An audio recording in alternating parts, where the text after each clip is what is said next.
Haleluya kanisa. Nikupe mfano wa mtu aliyezaa matunda. Nikupe mfano wa mtu mmoja aliyezaa matunda katika kitabu kile cha Matendo ya Mitume 9 mstari wa 36 hadi 42. Matendo ya Mitume 9 mstari wa 36 hadi 42. Nakupa mfano wa mtu mmoja ambaye alizaa matunda na matunda yakaishi baada yake. Haleluya. Haleluya. Haleluya kanisa. Hebu sema kuzaa matunda ndio kusudi la Mungu kukuumba. Ndio maana upo. Usikafikiri wewe ni mwema sana kuliko wengine. No. Lakini Mungu amekuweka ili uzae matunda. Acha maringo. Usije ukajisifia chochote ulicho nacho, wala usijisifia. Sikiliza, umeenda shule ili Mungu akutumie kwa ajili ya kumzalia matunda. Usije ukafikiri kwa mimi nimesoma bwana, mimi no. Whatever you have ni kwa ajili ya utukufu wa Mungu. Naongea na mtu mmoja. Haleluya. Chochote Mungu amekupa ni kwa ajili ya nani? Ili umzalie matunda. Chochote vyovyote ulivyo, it is just kwa ajili ya kuzaa matunda. Hiyo ndio purpose. Cheo ulicho nacho hujapewa kwa ajili ya kunyanyasa watu. No, lakini umepewa ili kumzalia Mungu matunda, kugusa maisha ya watu, kuwafanya watu wamjue Mungu, wamtukuze Mungu kwa sababu umeishi, kwa sababu umeketi kwenye hicho kiti, kwa sababu umepata hiyo nafasi ulionayo, kwa sababu una elimu ulionayo, kwa sababu una aina ya maisha ulionayo. Watu waguswe, watu wabarikiwe kwa sababu yako. Wangapi wananielewa ninachosema? Bwana Yesu asifiwe. Bwana Yesu asifiwe. Kumzalia Mungu matunda kuna chochea. Mwambie mwenzako kuna chochea kujibiwa maombi yako kwa wakati. Naongea na mtu mmoja. Kitabu hicho cha Matendo ya Mitume 9 mstari wa 36 na 42 inazungumza habari ya dada moja anaitwa Dorcas. Nitasummarize to your story. Utapata nafasi utasoma mwenyewe. Lakini inazungumza habari ya dada moja anaitwa Dorcas. Dorcas, Biblia inasema kwamba yule dada alijaa matendo mema na sadaka alizozitoa. Ukisoma kwenye hiyo kitabu cha Matendo ya 9 mstari wa 36 na hadi 42. Anasema Dorcas alijaa matendo mema. Alifanyaje? Hebu sema alijaa matendo mema. Ninaomba huo mdomo ufungue kwa sababu Mungu amekupa kwa ajili ya utukufu wa jina lake. Naomba useme kwamba Dorcas alijaa matendo mema na sadaka alizozitoa. Huyu dada alijaa matendo mema. Hajasema alitenda moja mbili, alisema alijaa. Maana yake ni kwamba alifanya mambo mengi kiasi kwamba hayawezi akaorodheshwa. Naongea na mtu mmoja. Na kwa sababu hiyo akaishia kusema alijaa. Hebu sema alijaa. Kujaa manake ni overflow. Amejaa. Hajasema nusu, hajasema robo tatu. Amesema alijaa. Manake alishehena, alijaa matendo mema. Sema matendo mema. Na sadaka alizozitoa. Sikiliza, huyu dada alikuwa anafanya kazi ya kushona nguo. Alikuwa na nini hizi zinaitwa cherehani hizi. Alikuwa na maduka ya kuuza nguo na kushona nguo. Huyu dada alikuwa anaguswa na maisha ya wanadamu. Alikuwa anaguswa na watu wajane. Biblia inasema aliwashonea wajane nguo, akawashonea watumishi wa Mungu nguo. Alikuwa anajali maisha ya wajane na yatima na wahitaji mbalimbali katika mji wa Yafa. Naongea na mtu. Katika mji wa Yafa alitokea mwanamke anaitwa Dorcas. Alikuwa anaguswa na maisha ya wahitaji. Mtu yote ambaye alikuwa mhitaji, kwake ilikuwa ni agenda, ilikuwa ni issue. Lakini huyu dada alitenda yote aliyoyatenda. Siku moja huyu dada aliugua akafa. Biblia haisemi kwamba aligongwa na gari. Aliugua akafa. Maana alikufa a natural death. Naongea na mtu. Hakulogwa, alikufa. Na hakukuwa na mashaka kwamba hajaenda mbinguni, alienda mbinguni. Naongea na mtu. Lakini kazi aliyofanya Dorcas, sema ehe. Kazi aliyofanya Dorcas ikawafanya wale ambao walikuwa wanaishi, yani wale ambao walikuwa wamemzunguka, wale wanufaika wa ile huduma yake, wakakosa furaha baada ya kifo cha Dorcas. Wakasema sikilizeni, sisi hatukubaliani na hili jambo lililotokea hapa Yafa. Kwa hiyo akatuma watu waende sehemu inaitwa Lida, mji wa Lida ambao ulikuwa karibu tu na Yafa. Wakasema tumesikia mtumishi wa Mungu Petro yuko kule, tunaomba mkamwambie hivi aje, kwa sababu mji wa Yafa umetikisika. Kwa nini? Kuna mtu ameondoka na sisi hatutaki huyu mtu aondoke, kwa sababu akiondoka huyu hatujui tutaishije baada ya leo. Naongea na mtu moja.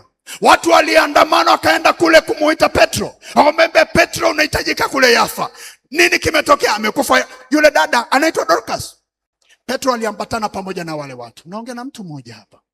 Ukiendelea kusoma Biblia yako utaona. Anasema aliambatana pamoja, wakaja. Alipofika tu wale wajane na watakatifu waliokuwepo pale, wakaonyesha makanzu na nguo alizozishona Dorcas.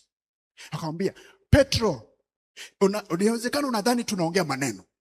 Huu ni ushahidi wa kazi njema aliyofanya Dorcas alipokuwa hai. Petro alivyoletewa hiyo hoja hakuwa na ubishi na wale watu. Akamwambia sina namna naweza nikabishana na ninyi, kwa sababu kwa ushahidi huu, kwa matunda haya, acha niende mahakamani mbele za Mungu, niende kwenye mahakama ya rufaa. Haleluya. Ninaenda kwenye mahakama ya rufaa, ninakata rufaa juu ya kifo cha Dorcas. Hawezi akafa akaacha, kwa sababu matunda haya yanapiga kelele ya kwamba Dorcas arudi, kwa sababu matunda aliyozaa Dorcas yanamdai. Biblia inasema wale wajane wakasema, tunasikia kama tunafiwa kwa mara ya pili. Tulikusha kufiwa na ume zetu mwanzoni, sasa tumefiwa tena na Dorcas. Tutaishije baada ya hapa? Wakasema tunamhitaji Dorcas, maana heri Dorcas aishi, afadhali tufe wote sisi, lakini Dorcas moja aishi. Kwa nini? Kwa sababu impact yake ni kubwa. Biblia inasema mtumishi wa Mungu alisimama na akamuita Mungu kwa ushahidi wa matunda, na Biblia inasema Dorcas akarudishiwa uhai. Mshangilie Yesu kwa makofi mengi. Kwa nini? Kwa sababu ya matunda. Hebu sema matunda. Hebu sema matunda. Matunda ndiyo yaliyopiga rufaa. Ndio maana Petro atumuoni akibishana na wale watu. Anamwambia, baada ya kuonyesha kazi aliyofanya na kuambia, alisimama mbele za Mungu akamwambia Mungu, Mungu, angalia mioyo ya hawa wajane, angalia hawa yatima ambao walikuwa naishi kwa sababu ya Dorcas. Mrudishe Dorcas kwa ajili yao. Ni wangapi wanatamani angalau ifike mahali kwa sababu ya kazi njema uliyofanya, wawepo watu ambao hata huwajui, hata hujawapigia simu, lakini wasimame waseme, tunatamani mchungaji Shole, Mungu mpe afya njema, kwa sababu tunatambua kazi aliyofanya. Mungu akupe kazi, akupe afya njema. Mungu akufungulie milango kwa sababu tu ya matunda uliozaa. Wangapi wanatamani watu wachache watokee ambao watamtaja mbele ya Mungu kwa sababu ya kazi njema aliyofanya? Wangapi wako hapa wana kiu ya kutetea kwa sababu ya matunda ambayo wamezaa mbele za Mungu? Unaweza ukanyosha mkono. Sikiliza nikwambie, Dorcas hakuandika barua kwamba nitakapokufa mniombee kwa Mungu nirudi. Hakuandika barua. Naongea na mtu, naongea na binadamu. Dorcas hakuandika barua kwamba nitakapokufa mniombee nirudi. Hakuandika hiyo barua. Naongea na mtu. Lakini matunda yana tabia ya kutonyamaza, mchungaji. Yanapiga kelele, sio kwa sababu unataka au utaki, lakini matunda yanapiga kelele. Hebu sema matunda yanapiga kelele. Kwa nini? Kwa sababu watu uliowagusa walivyokuwa na uhitaji, hujui tu umewavusha. Sikiliza, mtu anayekupa maji kipindi ambacho una kiu ya kunywa maji, hujui tu thamani ya hicho kikombe cha maji kwake. Inawezekana kwamba shilingi 2000 ukafikiri ni hela ndogo, lakini nategemea unamkuta akiwa kwenye hali gani. Naongea na mtu. Unajua thamani ya kitu inategemea imekukuta kwenye mazingira gani. Naongea na mtu. Hivi nimeongea na watu. Bwana Yesu asifiwe.